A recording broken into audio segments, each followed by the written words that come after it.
সাইয়েদনা দাউদ আলাইহিস সালাম তিনি ছিলেন ইয়াকুব আলাইহিস সালামের পুত্র ইয়াহুদা এর বংশধর।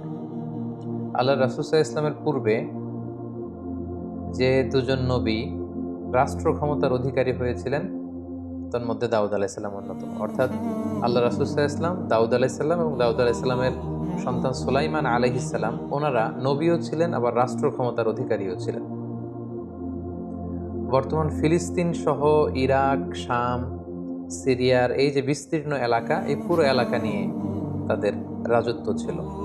এবং দাউদ আলাইহিস সালামের নেতৃত্বে এই পৃথিবীতে সর্বপ্রথম আল্লাহ তাআলার একটি অনুগত রাষ্ট্র প্রতিষ্ঠিত হয়, যেটা সীমানা ছিল আকাবা উপসাগর থেকে শুরু করে ফোরাত নদীর একেবারে পশ্চিম তীর পর্যন্ত। আল্লাহ তাআলা সাইয়েদনা দাউদ আলাইহিস সালামকে জ্ঞান, প্রজ্ঞা, বুদ্ধিমত্তা, আল্লাহ ভীতি এরকম অনেক ব্লেসিংস দিয়ে তিনি সাইয়েদনা দাউদ আলাইহিস সালামকে ধন্য করেছিলেন। দাউদ আলাইহিস সালামকে বনি ইসরাইলের লোকেরা তাদের কিং বানিয়েছিল। তিনি নবীও ছিলেন, আবার এট দ্য সেম টাইম তিনি রাজাও ছিলেন। তো কিং তিনি কিভাবে হলেন?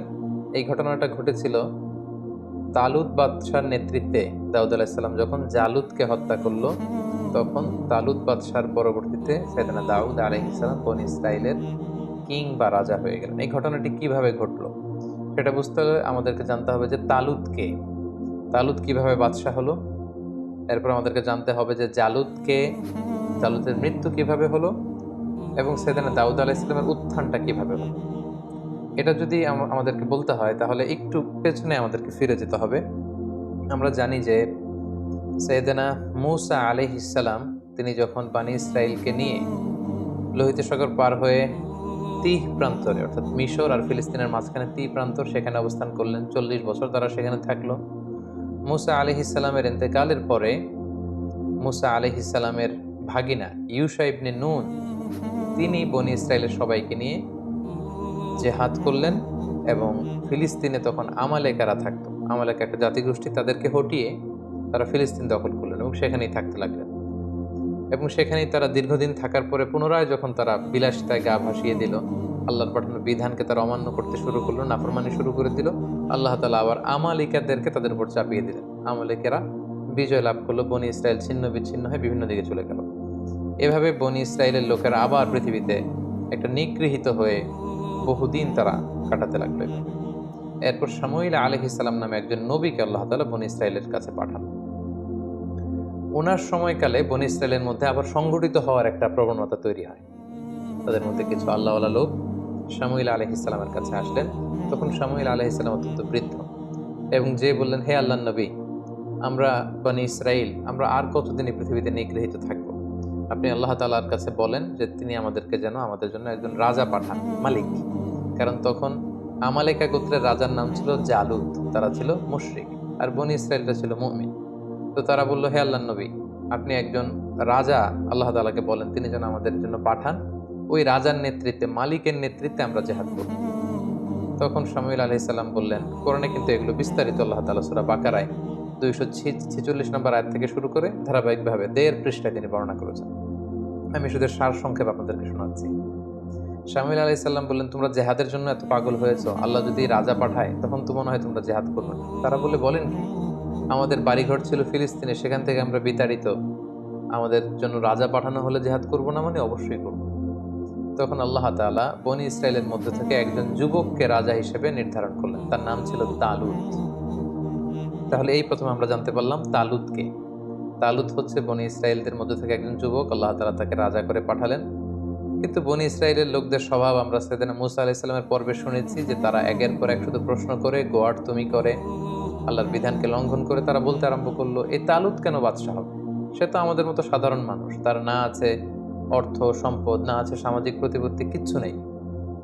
তখন শামুইল আলাইহিস সালাম বললেন, না, আল্লাহ তাআলা তাকেই তো রাজা বানিয়ে পাঠিয়েছেন, তাকে আল্লাহ তাআলা দেহে শক্তি দিয়েছেন, তাকে জ্ঞান দিয়েছেন, সেই তোমাদের বাদশাহ হবে। বনি ইসরাইলের লোকেরা এখানে বাদশাহ, তারা বলল, না, আল্লাহ তাআলা যে ওনাকেই আমাদের বাদশাহ বানিয়ে পাঠিয়েছেন তার প্রমাণ কি? আমরা মুআজিজা দেখতে চাই। তখন আল্লাহ তাআলা মুআজিজা হিসেবে তাবুত পাঠালেন। তাবুত হচ্ছে এ উডেন বক্স, কাঠের তৈরি বিশাল একটা বাক্স ছিল, যেখানে মূসা আলাইহিস সালামের যে সেই লাঠি, যে লাঠি ফেলে দিলে এটা সাপ হয়ে যেত, সেই লাঠি সংরক্ষিত ছিল, বাকিয়াতুম মিন আলি মুসা ওয়া আলি হারুন, মুসা আলাইহিস সালামের জামা সংরক্ষিত ছিল, তাওরাতের কিছু ফলক সংরক্ষিত ছিল। এই বাক্স নিয়ে মুসা আলাইহিস সালাম সবসময় যুদ্ধের সময় সামনে রাখতেন। এই বাক্সের কারণে আল্লাহ তাআলা একটা সাকিনা, একটা মার্সি, ব্লেসিংস, একটা কুলনেস বনী ইসরায়েলের মধ্যে তিনি ঢেলে দিতেন, ফলে বনী ইসরায়েলের লোকেরা যুদ্ধের ময়দান থেকে পালাতো না। একই ঘটনা ঘটেছে ইউশা ইবনে নুনের সময়কালে। তিনি যখন জেহাদ করেছিলেন তখন এই বাক্সটাকে সামনে রাখতেন। এই বাক্স সামনে রাখলেই বনী ইসরায়েলরা জিতে যায়, হেরে যায় শত্রুপক্ষ। কিন্তু আমালেকার ওরা যখন জয়লাভ করলো তখন তারা এই বাক্সটাকে ছিনিয়ে নিল, যেটাকে কোরআনে বলা হয়েছে তাবুত, এ উডেন বক্স, এটা কাঠের বাক্স। তখন আল্লাহ তাআলা আমালেকার যেই শহরে, যেই জায়গাতে এই বাক্সটা রাখা হয়েছিল সেখানে মহামারী ছড়িয়ে দিলেন। আমালেকার লোকেরা এই বাক্সকে অন্য শহরে পাঠালো, সেখানেও মহামারী। এই বাক্স যেখানে যায় সেখানে মহামারী। তারা তখন সিদ্ধান্ত নিল, জালুত বাদশাহ সিদ্ধান্ত নিল যে এই বাক্স যেহেতু আমাদের না, এটা বনী ইসরাইলদের বাক্স, ওদের বাক্স ওদের কাছে পাঠাও। গরুর গাড়িতে করে তারা বাক্স হাঁকিয়ে পাঠিয়ে দিল বনী ইসরাইলের এলাকার দিকে। তখন আল্লাহ তাআলা বনী ইসরাইলের লোকদেরকে বললেন, তোমরা মুআজিজা দেখতে চেয়েছিলে, যে আমি যে তালুতকে তোমাদের কিং বানিয়ে, রাজা বানিয়ে যে পাঠিয়েছি, তোমরা প্রমাণ চেয়েছো। তোমরা সবাই এখন তালুতের বাড়িতে যাও, এবং তালুতের বাড়িতে যেই তোমরা দেখবে যে সেখানে সেই তাবুত, সেই উডেন বক্স সেখানে পাওয়া যাবে। শামুয়েল আলাইহিস সালামের সাথে করে সব বনী ইসরায়েলের লোকেরা এবার তাদের এলাকার সে যুবক, নওজোয়ান, শক্তিশালী পুরুষ তালুতের বাড়িতে যেয়ে দেখে কি আশ্চর্য কাণ্ড, কি আজীব ব্যাপার। সেই যে ঐতিহ্যবাহী তাদের যে বনী ইসরায়েলের যে তাবুত, উডেন বক্স, যেটার মধ্যে নবী মুসা আলাইহিস সালামের ব্যবহৃত জিনিসপত্র, লাঠি, তাওরাতের ফলক, তাদের কিতাব, মুসা আলাইহিস সালামের জামা কাপড়, পাগড়ি, এগুলো তারা এটা দেখে তো আবেগে আপ্লুত হয়ে গেল, এবং তারা এই মুআজিজা দেখে বনী ইসরায়েলের সবাই মেনে নিল যে আল্লাহ তাআলা যেহেতু তালুতকে কিং বানিয়ে পাঠিয়েছেন, আমরা তালুতকেই মেনে নিব। তখন বনী ইসরায়েলের সবাই তালুতকে তাদের সম্রাট বা তাদের কিং হিসেবে মেনে নিল। তাহলে সম্মানিত সুধী, এই পর্যায়ে আমরা বুঝতে পারলাম যে তালুত হচ্ছে বনী ইসরায়েলের কিং, অর্থাৎ বনী ইসরায়েলের তারা তখন মুসলিম ছিল, মুসলিমদের কিং হচ্ছে তালুত। আর তাদের বিপরীতে ফিলিস্তিনে যে জনগোষ্ঠীটা ছিল, মুশরিক একটা জনগোষ্ঠী, তাদের নাম ছিল আমালিকা। এই আমালিকার কিং এর নাম ছিল জালুত। তাহলে আমরা দুইটা ক্যারেক্টার পেলাম, এক হচ্ছে তালুত আর জালুত। সূরাতুল বাকারার শেষের দিকে 246 নম্বর আয়াত থেকে শুরু করে এই তালুত বাদশাহ, জালুত বাদশার কথা কিন্তু আল্লাহ তাআলা সেখানে উল্লেখ করেছেন। তাহলে এখন আমরা একটা ভয়ঙ্কর রক্তক্ষয়ী যুদ্ধ দেখব তালুত আর জালুতের মধ্যে। তাদেরকে মনে রাখতে হবে যে তালুত হচ্ছে মুসলিম বাদশাহ আর জালুত হচ্ছে মুশরিক বাদশাহ। তালুত হচ্ছে বনী ইসরায়েলদের কিং, আর জালুত হচ্ছে আমালেকা, যে জনগোষ্ঠীটা ছিল মুশরিক, তাদের কিং। তালুত বাদশাহ তখন বনী ইসরায়েলের মুমিনদেরকে নিয়ে বিশাল বাহিনী নিয়ে, কোনো কোনো তাফসিরে এসেছে প্রায় 80,000 সৈন্য নিয়ে তিনি তখন জর্ডান রিভার ক্রস করতে আরম্ভ করলেন। যেই জর্ডান রিভারের পশ্চিম দিকে এখন ওয়েস্ট ব্যাংক আছে, পশ্চিম তীর বলা হয়, এবং জর্ডান নদীর পশ্চিম পারে এই এলাকাটি অবস্থিত বলেই এটাকে ওয়েস্ট ব্যাংক বা পশ্চিম তীর, আদ-দিফা আল-গারবিয়া হিসেবে এটাকে নামকরণ করা হয়েছে। তো জর্ডান রিভার যখন তারা ক্রস করে শত্রু এলাকার দিকে যাচ্ছিলেন, তখন তালুত বাদশাহ বললেন, তোমাদের জন্য আমার ঘোষণা হলো, কেউ এই জর্ডান নদীর পানি পান করতে পারবে না, যতই তৃষ্ণার্ত হয়। এখান থেকে পানি পান করলেই কিন্তু তোমরা যুদ্ধের ময়দানে হেরে যাবে। তবে তৃষ্ণার কারণে, আউট অফ থার্স্টি, তোমরা যদি তৃষ্ণার্ত হও তাহলে 1 অঞ্জলি বা 2 অঞ্জলি হয়তো তোমরা খেতে পারো, কিন্তু ঘট ঘট করে বালতির পর বালতি, জগের পর জগ কিন্তু পানি সংরক্ষণ করা যাবে না, খাওয়া যাবে না। কিন্তু ওনার সাথে থাকা হাজার হাজার সৈন্য ফিতনায় পড়ে গেল, পরীক্ষায় পড়ে গেল। প্রচন্ড গরমে, তাপ দাহে, তৃষ্ণায় ওরা পানি খেতে শুরু করলো, ফলে কেউই আর ওই পারে যেতে পারলো না, অল্প কয়েক হাজার সৈন্য ছাড়া। এবার এই অল্প কয়েক হাজার সৈন্য নিয়েই মুসলিম বাদশাহ তালুত তিনি দাঁড়ালেন। তার বিপরীতে আমালেকার হাজার হাজার সৈন্যদের সামনে জালুত বাদশাহ দাঁড়িয়ে আছে হাতির উপর। এবার মুশরিকদের এই বিশাল ব্যাটালিয়ন দেখে মুসলিম বাদশাহ তালুতের যে কয়েক হাজার সৈনিক যারা জর্ডান নদী ক্রস করে আসতে পেরেছে, তারা বলতে আরম্ভ করলো, এত বিশাল বাহিনীর সামনে আমরা কি করে যুদ্ধ করব? তখন তালুত বললেন যে সংখ্যা দিয়ে মুমিনদের সফলতা নির্ধারিত হয় না, বরং কাম মিন ফিআতিন কলিলাতিন গালাবাত ফিআতান কাসীরাতান বিইذনিল্লাহ। এই পৃথিবীতে কত অল্প সংখ্যক লোক আছে যারা বিশাল সংখ্যক লোককে হারিয়ে বিজয়ের পতাকা তারা হাতে ধরেছে। তোমাদের যদি হিম্মত থাকে, যদি মনোবল থাকে, তোমরা অবশ্যই জয়লাভ করবে। সেখানেও অনেক লোক যুদ্ধে অংশগ্রহণ করতে পারলো না। কোনো কোনো ঐতিহাসিকগণ বলেন যে মাত্র 313 জন সৈন্য নিয়ে তালুত বাদশাহ আল্লাহর নামে জালুত বাদশার দিকে ছুটতে আরম্ভ করলেন, এবং সেই মুহূর্তে তিনি ঘোষণা দিয়েছিলেন যে মুশরিকদের রাজা জালুতকে যে হত্যা করবে সেই আমার পরে বনী ইসরাইলের কিং হবে, এবং আমার মেয়েকে আমি তার সাথে বিবাহ দিব। সাইয়েদনা দাউদ আলাইহিস সালামের বাবা ছিল তালুত বাদশার একজন সেনাপতি, এবং দাউদ আলাইহিস সালামের বাবা তার 10 ছেলে, কোনো বর্ণনায় 11 ছেলেকে নিয়ে যুদ্ধে এসেছিল। এর মধ্যে সবচেয়ে তরুণ যুবক ছিল দাউদ আলাইহিস সালাম। তিনি আল্লাহর নামে, কোনো কোনো বর্ণনায় এসেছে ইসরায়েলি বর্ণনায় যে তিনি আল্লাহর নামে তীর মেরেছিলেন, কোনো কোনো বর্ণনায় এসেছে পাথর নিক্ষেপ করেছিলেন। ওনার সেই তীর অথবা পাথর জালুত বাদশার কপালের মধ্যে লেগে জালুত বাদশাহ ছিটকে পড়ল হাতির উপর থেকে, এবং মুশরিকদের শিবিরে একটা ভীত সন্ত্রস্ত পরিস্থিতি তৈরি হলো, এবং তালুত বাদশাহ যে কয়েকজন সৈনিক সাথে ছিল তারা হামলে পড়ল, এবং জালুত নিহত হওয়ার মধ্য দিয়ে মুসলিমরা সেখানে জয়লাভ করল, তালুত বাদশাহ জয়লাভ করল। ফাকাতালা দাউদু জালুতা, সরাসরি আল্লাহ তাআলা কোরআনে উল্লেখ করেছেন যে দাউদ নিজে আলাইহিস সালাম নিজে তিনি জালুত বাদশাকে কিন্তু সেই যুদ্ধে হত্যা করেছেন বা পরাজিত করেছেন। এবং যেহেতু এই যুদ্ধে আমালেকারা পরবর্তীতে পরাজিত হলো, তালুত বাদশাহ জয়লাভ করলেন, এবং তালুত বাদশার যুদ্ধের আগের ঘোষণা অনুযায়ী তিনি তার মেয়েকে দাউদ আলাইহিস সালামের সাথে বিবাহ দিলেন, এবং ওনার পরবর্তীতে কিং হিসেবে দাউদ আলাইহিস সালাম নির্বাচিত হলেন। যেহেতু জালুত বাদশাকে তিনি হত্যা করেছেন, ফলে বনী ইসরায়েলের সবাই যখন এই ঘটনা শুনতে পারলো, তখন দাউদ আলাইহিস সালামের জয় জয়কার। তিনি এক অবিসংবাদিত নেতা হিসেবে বনী ইসরায়েলদের মধ্যে আবির্ভূত হলেন। সম্মানিত সুধী, এই ছিল জালুত বাদশার পরাজয়। তালুত বাদশাহ কিভাবে নির্ধারিত হলেন, এবং তালুত বাদশার সৈনিক হিসেবে দাউদ আলাইহিস সালাম কিভাবে বীর দর্পে সাহসিকতার সাথে জালুত বাদশাকে পরাজিত করে বিজয়ের পতাকা তিনি হাতে নিয়েছিলেন। সম্মানিত সুধী, ঠিক এভাবেই সাইয়েদনা দাউদ আলাইহিস সালামের উত্থান ঘটেছিল, এবং তিনি সম্মুখ যুদ্ধে সরাসরি জালুতকে পরাজিত করে তিনি ওনার সামরিক শক্তি তিনি প্রকাশ করেছিলেন, এবং বনী ইসরায়েলদের মধ্যে তিনি প্রশংসিত হয়েছিলেন।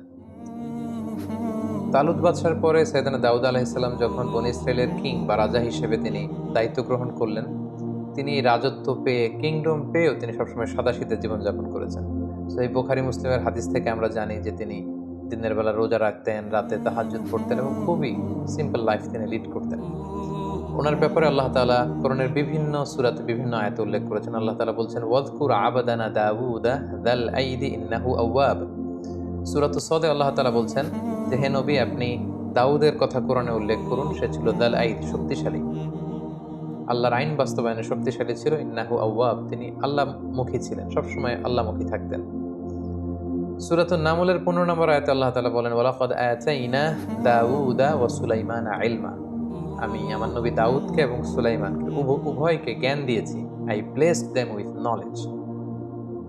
সূরা সাবার 10 নম্বর আয়াতে আল্লাহ তাআলা বলেন, ওয়ালাকাদ আতাইনা দাউদা মিন্না ফাদলা, আমি দাউদকে আমার পক্ষ থেকে বিশেষ অনুগ্রহ আমি দান করেছি। সূরাতুস সাদের 20 নম্বর আয়াতে আল্লাহ তাআলা বলেন, ওয়াশাদাদনা মুলকা, আমি দাউদের কিংডম সালতানাতকে মজবুত করেছি। ওয়া আতাইনাহুল হিকমা, আমি তাকে উইজডম দিয়েছি, প্রজ্ঞা দিয়েছি। ওয়া ফাসলাল খিতাব, আর তাকে আমি বিচার কার্যের ফয়সালা কি করে দিতে হয় সেই জ্ঞান আমি দান করেছি। সূরাতুস সাদের 26 নম্বর আয়াতে আল্লাহ তাআলা ইরশাদ করছেন, ইয়া দাউদ ইন্না জাআলনাকা খলিফাতান ফিল আরদ, হে দাউদ, আমি আমার বিশেষ অনুগ্রহে তোমাকে এই জমিনের খলিফা বানিয়েছি। তুমি হচ্ছে এই পৃথিবীর খলিফা, খলিফাতুল্লাহ ফিল আরদ, পৃথিবীতে আল্লাহর খলিফা।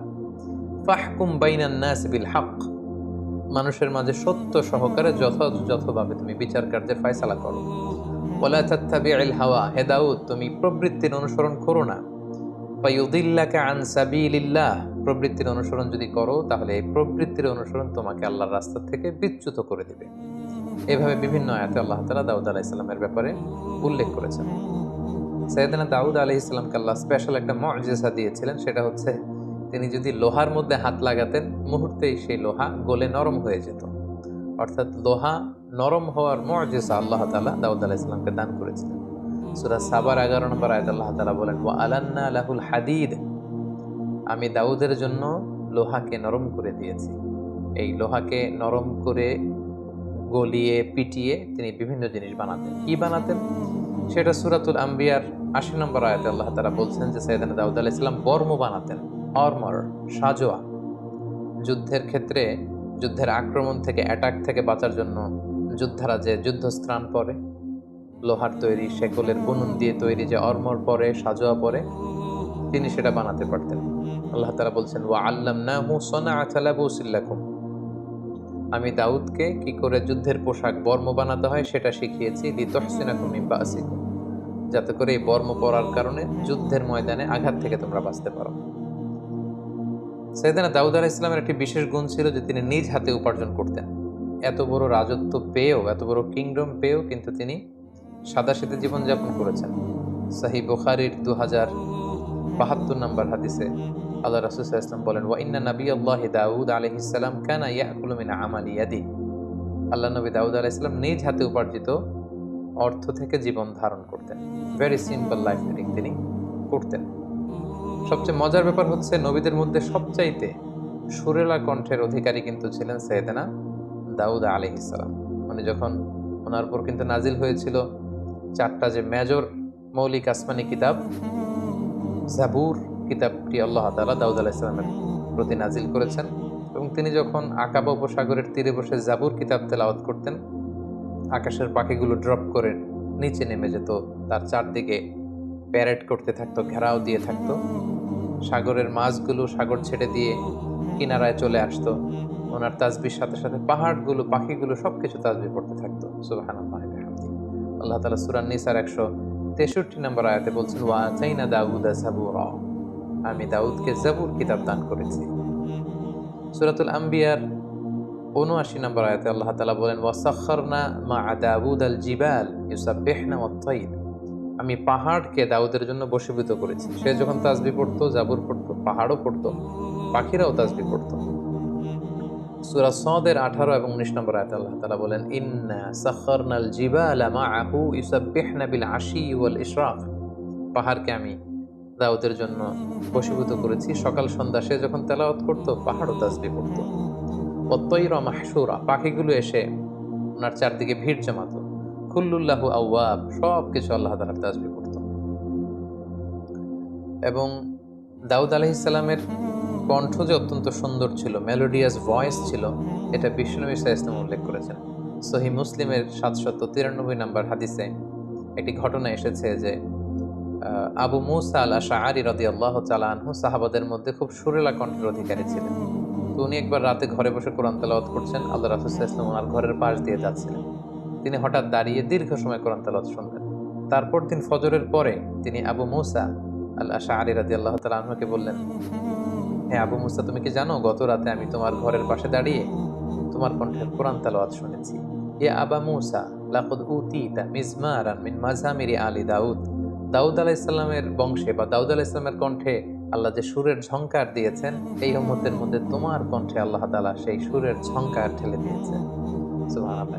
সেই মুসলিমের হাদিস থেকে বোঝা যায় যে দাউদ আলাইহিস সালামের কণ্ঠ যে অসাধারণ ছিল, এটা রাসূল সাল্লাল্লাহু আলাইহি ওয়াসাল্লাম স্বীকৃতি দিয়েছেন। আল্লাহর নবী সাইয়েদনা দাউদ আলাইহিস সালাম তিনি আকাবা উপসাগরের তীরে বসে ওনার উপর নাজিল হওয়া জাবুর কিতাব তিনি শনিবারে তেলাওয়াত করতেন। এবং আমরা জানি শনিবারটি হচ্ছে ইহুদিদের কাছে অত্যন্ত পবিত্র দিন। এজন্য সাইয়েদনা দাউদ আলাইহিস সালাম যখন শনিবারে জাবুর কিতাব তেলাওয়াত করতেন আকাবা উপসাগরের তীরে বসে, সাগরের মাছগুলো তখন এই তেলাওয়াত শুনবার জন্য তীরে চলে আসতো, সাগর ছেড়ে দিয়ে ডাঙ্গার কাছাকাছি চলে আসতো। এজন্য আল্লাহ তাআলা সে এলাকাতে ঘোষণা দিলেন যে শনিবারে মাছ ধরা নিষেধ, শনিবারে কেউ মাছ ধরতে পারবে না। সপ্তাহের বাকি 6টি দিন তোমরা মাছ শিকার করতে পারবে, কিন্তু শনিবারে কেউ মাছ শিকার করতে পারবে না। দাউদ আলাইহিস সালামের কওমের লোকেরা তারা কৌশল করলো, তারা শনিবারে কেউই মাছ ধরতো না, বরং মাছগুলো যখন আসতো তারা সাগরের মধ্যে বেড়ি দিয়ে রাখতো, বাঁধ দিয়ে রাখতো, যাতে করে মাছগুলো আবার ফিরে যেতে না পারে। তারা রবিবারে যে সে মাছগুলো ধরতো। সবাই বলতে আরম্ভ করলো, কেন এই মাছগুলো ধরছো? তারা তখন উত্তরে বলতো, কৌশল করে বলতো যে আল্লাহ তাআলা তো শনিবারে মাছ ধরা নিষেধ করেছেন, আমরা তো শনিবারে ধরছি না, আমরা মাছ ধরছি রবিবারে। তাদের এই কৌশলের কারণে আল্লাহ তাআলা তাদের প্রতি রাগান্বিত হয়ে ঘোষণা দিলেন, খুনু কিরাদাতান খাসিইন, তোমরা আমার এই বিধান, আমার এই নির্দেশনা, আমার এই আদেশকে লঙ্ঘন করার কারণে অভিশপ্ত বানর হয়ে যাও। ফলে তারা বানর হয়ে গেল। তার মানে দাউদ আলাইহিস সালামের কওমের মধ্যে থেকে যারা আল্লাহ তাআলার এই বিধানটি অমান্য করেছিল, তাদেরকে কিন্তু আল্লাহ তাআলা অভিশপ্ত বানরে রূপান্তরিত করেছিলেন। আল্লাহর নবী দাউদ আলাইহিস সালাম তিনি একদিন অন্তর অন্তর সিয়াম পালন করতেন, যেটি সুনানে নাসাইর 2388 নম্বর হাদিসে উল্লেখ রয়েছে। আল্লাহ রাসূল সাল্লাল্লাহু আলাইহি ওয়াসাল্লাম বলেছেন যে আফদলুস সিয়াম সিয়ামু দাউদ, রোজার মধ্যে পৃথিবীতে শ্রেষ্ঠ রোজা হচ্ছে দাউদ নবীর রোজা। কারণ কানা ইয়াসুমু ইয়াওমান ওয়া ইউফতিরু ইয়াওমান, তিনি একদিন রোজা রাখতেন, তারপর দিন রাখতেন না, এরপরের দিন আবার রাখতেন, তারপরের দিন আবার রাখতেন না। সুবহানাল্লাহ, তিনি এভাবে সারা জীবন একদিন অন্তর অন্তর রোজা রেখেছেন। সাইয়েদনা দাউদ আলাইহিস সালামের ব্যাপারে হাদিসে একটি চমৎকার ঘটনা উল্লেখ রয়েছে। সেখানে আমরা জানতে পারি যে সাইয়েদনা আদম আলাইহিস সালাম, আমাদের আদি পিতা, দাউদ আলাইহিস সালামের প্রতি খুশি হয়ে উনি ওনার নিজের জীবনের 40 বছর দাউদ আলাইহিস সালামকে দান করেছিলেন। ঘটনাটি কেমন ছিল? আল্লাহ তাআলা যখন আদম আলাইহিস সালামকে তৈরি করলেন, আদম আলাইহিস সালামের পিঠে আল্লাহ তাআলা মাসেহ করলেন, সেখান থেকে হাজার হাজার লক্ষ লক্ষ মানুষ ছড়িয়ে পড়ল। তখন আদম আলাইহিস সালাম জিজ্ঞেস করলেন, আল্লাহ এরা কারা? আল্লাহ তাআলা বললেন, এরাই হবে তোমার বংশধর পৃথিবীতে। তাদের মধ্যে থেকে একজনের চেহারা খুব জ্বলজ্বল করছিল। সাইয়েদনা আদম আলাইহিস সালাম বললেন, আল্লাহ একে? আল্লাহ তাআলা বললেন, ইনি হচ্ছে তোমার সন্তান দাউদ। তো আদম আলাইহিস সালাম বললেন, কামা আমরু, এই দাউদের বয়স কত? আল্লাহ তাআলা বললেন, সিত্তুনা সানা, এত সুন্দর সন্তান, তার মাত্র 60 বছর বয়স, তাকে আমার বয়স থেকে আপনি আরো 40 বছর দিয়ে দিন। আল্লাহ তাআলা বললেন, ঠিক আছে আদম, তোমার বয়স থেকে আমি 40 বছর দাউদকে দিয়ে দিলাম। সাইয়েদনা দাউদ আলাইহিস সালামের মোট বয়স ছিল 60, আদম আলাইহিস সালাম দিলেন 40। তিনি পৃথিবীতে 100 বছর বেঁচে ছিলেন। তো সাইয়েদনা আদম আলাইহিস সালাম যেহেতু 40 বছর তিনি দান করে দিয়েছেন, ওনার যে মৃত্যু নির্ধারিত সময় তার ঠিক 40 বছর আগে মালাকুল মাউত, মৃত্যুর ফেরেশতা, যাকে আমরা আজরাইল আলাইহিস সালাম বলি, উনি চলে এসেছেন। এসে বললেন যে, হে আদম আলাইহিস সালাম, আপনার মৃত্যুর সময় হয়েছে, আমি আপনার রূহ কবজ করতে এসেছি। আদম আলাইহিস সালাম বললেন, না তো, আল্লাহ তাআলা তো আমাকে বলেছেন যে আমি 1000 বছর বেঁচে থাকবো, এখনো তো আমার 40 বছর বাকি। মালাকুল মাউত বললেন যে, না, ঠিকই আপনার 1000 বছর ছিল, কিন্তু আপনি সে রূহের জগতে আপনার সন্তান দাউদকে দেখে এতটাই খুশি হয়েছিলেন, তখন আপনার নিজের হায়াত থেকে, জীবন থেকে আপনি 40 বছর দান করে ফেলেছিলেন। আদম আলাইহিস সালাম বললেন, না তো, আমি তো কাউকে দান করিনি। আসলে আদম আলাইহিস সালাম তখন এটা ভুলে গিয়েছেন, তিনি অস্বীকার করলেন, বললেন, না, আমি কাউকে আমার হায়াত থেকে, আমার জীবন থেকে কিছুই দান করিনি। হাদিসে এসেছে যে ফাজাহাদা আদম ফাজাহাদাত যুররিয়াতু, আদম আলাইহিস সালাম তখন অস্বীকার করলেন, ফলে আমরাও অনেক কিছু ভুলে যাই আর অস্বীকার করি। ফানাসিয়াত যুররিয়াতুহু, আদম আলাইহিস সালাম ভুলে গিয়েছেন, আমরাও ভুলে যাই। তিনি অস্বীকার করেছেন, আমরাও মাঝে মাঝে অস্বীকার করি। তিনি এই জায়গায় ভুল করে ফেলেছেন, খেয়াল রাখতে পারেননি, আমরাও এরকম ভুল করে ফেলি, খেয়াল রাখতে পারিনি। সাইয়েদনা আদম আলাইহিস সালাম কর্তৃক সাইয়েদনা দাউদ আলাইহিস সালামকে এই অতিরিক্ত 40 বছর দান করে দেয়া, এবং পরবর্তীতে মালাকুল মাউত যখন তিনি এসেছিলেন তার কাছে অস্বীকৃতি জানানো ব্যাপারে যে চমকপ্রদ হাদিসটি, এটি সুনানে তিরমিজির 3086 নম্বর হাদিসে উল্লেখিত হয়েছে। সম্মানিত সুধী, এ পর্যায়ে আমরা সাইয়েদনা দাউদ আলাইহিস সালামের জীবনী থেকে আমাদের জন্য কি কি শিক্ষা রয়েছে, লাইফ লেসন রয়েছে, আমরা সেগুলো নিয়ে আলোচনা করব। প্রথম যে শিক্ষাটা আমরা দাউদ আলাইহিস সালামের জীবনী থেকে পাই, সেটা হচ্ছে নবীরা সাহসী হয়, বীর হয়, দে আর ব্রেভ। পৃথিবীর সকল নবীরা সাহসী ছিলেন। এই পৃথিবীতে এমন কোনো নবী খুঁজে পাওয়া যাবে না যিনি ভীরু ছিলেন, পাওয়া যাবে না, বরং পৃথিবীর সকল নবীরাই সাহসী ছিলেন। আমরা যদি আমাদের নবী বিষ্ণু ঈসা ইসলামের ঘটনা দেখি, দেখব যে তিনি সাহসী ছিলেন। মুসা আলাইহিস সালাম সাহসী ছিলেন। দাউদ আলাইহিস সালামের যে ঘটনাটা, তিনি কিশোর হয়ে, যুবক হয়েও মুশরিকদের প্রতাপশালী বাদশাহ জালুতকে তিনি পরাজিত করেছেন, নিজে হত্যা করেছেন। সুবহানাল্লাহ। সো নবীদের জীবনী থেকে বীরত্বের এই শিক্ষাটা কিন্তু আমরা পাই। দ্বিতীয় যে শিক্ষাটা আমরা পাই, সেটা হচ্ছে বিজয়ের জন্য খুব বিশাল সংখ্যক লোকের দরকার নেই। স্বল্প সংখ্যক লোক, তাদের ইফোর্ট যদি খুব মন থেকে হয়, তাদের ডেডিকেশনটা যদি ওই রকম হয়, তাহলে স্বল্প সংখ্যক নিবেদিত প্রাণ দিয়েও কিন্তু অনেক বিরাট কাজ করে ফেলা যায়। যার জ্বলন্ত প্রমাণ হচ্ছে তালুত বাদশার নেতৃত্বে মাত্র 313 জন নিয়ে যে তারা বিশাল এই মুশরিক জালুত বাদশাকে পরাজিত করেছে। কোনো কোনো তাফসিরে এসেছে 80,000 সৈন্য নিয়ে তিনি বনী ইসরায়েল থেকে বের হলেন। জর্ডান নদী ক্রস করতে করতে সেখানে আরও প্রায় 70,000 তারা পানি খেয়ে সেখানে পড়ে রইল। এরপরে যারা ছিল তারা বিশাল বাহিনী দেখে ভীরুতার কারণে সামনে এগোতে পারল না। পরবর্তীতে মাত্র 313 জন নিয়ে তিনি সামনে এগুলেন এবং আল্লাহ তাআলার মেহেরবানিতে তাদের ডেডিকেশনের কারণে, তাদের মনোবলের কারণে কিন্তু আল্লাহ তাআলা তাদেরকে বিজয় এনে দিয়েছেন। এবং খুব সুন্দরভাবে আল্লাহ তাআলা কালামুল্লাহ মাজিদে উল্লেখ করেছেন যে কাম্মিং ফিআতিন কলিলাতিন গলাবাত ফিআতান কাসীরাতান বিইذনিল্লাহ। এই পৃথিবীতে এমন অনেক নজির আছে, অনেক ইতিহাস আছে যে অল্প সংখ্যক লোক বিশাল বাহিনীকে পরাজিত করে বিজয় লাভ করেছে। দরকার শুধু দৃঢ় মনোবলের, দরকার শুধু হিম্মতের। সবসময় ইসলামে একটা জিনিস খেয়াল রাখতে হবে যে সংখ্যা দিয়ে সফলতা নির্ধারিত হয় না, বরং সফলতা নির্ধারিত হয় সিনসিয়ারিটি দিয়ে। 3 নম্বর যে শিক্ষাটি আমরা পাই সেটি হচ্ছে নেতৃত্বের জন্য সুস্বাস্থ্যের দরকার হয়।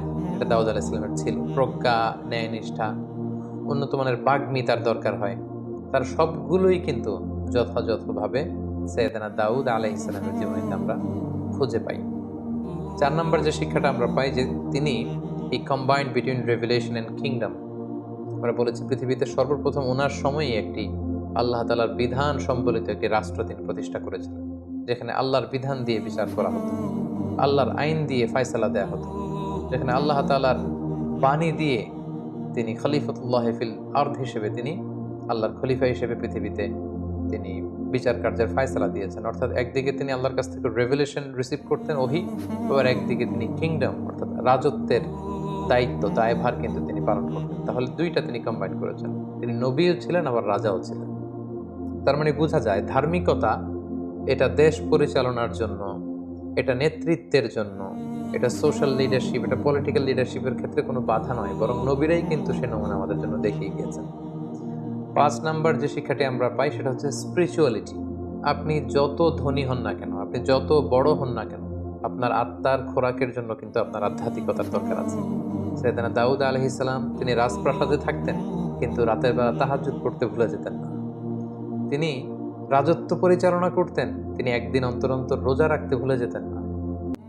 তো এই স্পিরিচুয়ালিটির শিক্ষা কিন্তু আমরা সাইয়েদনা দাউদ আলাইহিস সালামের কাছে পাই। অর্থাৎ আমরা যত ধনী হই না কেন, যত বড় পজিশন হোল্ড করি না কেন, আমাদের আধ্যাত্মিক উন্নয়ন কিন্তু আমাদেরকে সুখের সন্ধান দেবে, প্রশান্তির সন্ধান দেবে। 6 নম্বর যেই ব্যাপারটি আমরা শিখতে পারি সেটা হচ্ছে মেলোডিয়াস ভয়েস। এটা আল্লাহ তাআলার পক্ষ থেকে একটি বড় ব্লেসিং। চমৎকার সুরেলা গলা, সুন্দর কণ্ঠ, এটা কিন্তু আল্লাহ তাআলা সবাইকে দেন না। এ ব্যাপারে সাইয়েদনা দাউদ আলাইহিস সালাম ছিলেন নবীদের মধ্যে স্পেশাল, ইউনিক। ওনার কণ্ঠের মতো কারো কণ্ঠ ছিল না। উনি তেলাওয়াত করলে পাখি চলে আসতো, মাছ চলে আসতো, পশুরা চলে আসতো, পাহাড় তাসবিহ পড়তে থাকতো। সো যাদেরকে আল্লাহ তাআলা এই চমৎকার কণ্ঠ দিয়ে ধন্য করেছেন, তারা যেন এই কণ্ঠটাকে ইসলামের পক্ষে কাজে লাগায়। আমরা যেন আমাদের কণ্ঠটাকে, সুরেলা কণ্ঠকে ইসলামের পক্ষে কোরআন তেলাওয়াত করে, সুন্দর নাশিদ পরিবেশন করে, ইসলামের পক্ষে, মানবতার কল্যাণে যেন আমরা আমাদের এই মেলোডিয়াস ভয়েসকে কাজে লাগাতে পারি। সবশেষে 7 নম্বর যে শিক্ষাটি আমরা পাই সেটা হচ্ছে নিজ হাতে উপার্জিত অর্থের চেয়ে শ্রেষ্ঠ অর্থ আর হয় না। যেটা সহিহ বুখারীতে আল্লাহ রাসূল সাল্লাল্লাহু আলাইহি ওয়াসাল্লাম বলেছেন, এবং তিনি বলেছেন আল্লাহর নবী দাউদ আলাইহিস সালাম নিজ হাতে উপার্জিত অর্থ তিনি ভক্ষণ করতেন। তিনি নবী হয়েও, তিনি রাজা হয়েও, তিনি এত বিশাল সাম্রাজ্যের প্রতাপশালী একজন অধিপতি হয়েও তিনি নিজ হাতে উপার্জিত অর্থ থেকে জীবন ধারণ করতেন। এটা থেকে প্রমাণিত হয় যে নবীরা হার্ড ওয়ার্কিং ছিলেন। কারণ আল্লাহ রাসূল সাল্লাল্লাহু আলাইহি সাল্লাম ইরশাদ করেছেন, মা বাআসাল্লাহু নাবিয়্যান ইল্লা রাআল গানাম। এই পৃথিবীতে আল্লাহ এমন কোনো নবী পাঠাননি যারা ছাগল চড়ায়। সো সব নবীরা ওনারা পরিশ্রমী ছিলেন, হার্ড ওয়ার্কিং ছিলেন। পরিশ্রম করলে যে লোনা পানি দেহ থেকে বের হয়, সেই লোনা পানিতে জন্ম নেয় সফলতার বীজ। এটাই হচ্ছে নবীদের পয়গাম, এটাই হচ্ছে নবীদের স্লোগান। তাই পরিশ্রমে লজ্জা নেই, কাজে লজ্জা নেই, লজ্জা হচ্ছে অলসতায়। এই বিষয়গুলো কিন্তু আমরা সাইয়েদনা দাউদ আলাইহিস সালামের জীবনী থেকে শিখতে পারি। আল্লাহ তাআলা আমাদের সবাইকে কথাগুলো বোঝার ও সে অনুযায়ী আমল করবার তৌফিক দান করুন। হাযা মা ইনদি ওয়াল ইলমু ইনদাল্লাহ আলাইহি তাওয়াক্কালতু ওয়া ইলাইহি উনীব। ওয়াসসালামু আলাইকুম ওয়া রাহমাতুল্লাহি ওয়া বারাকাতুহু।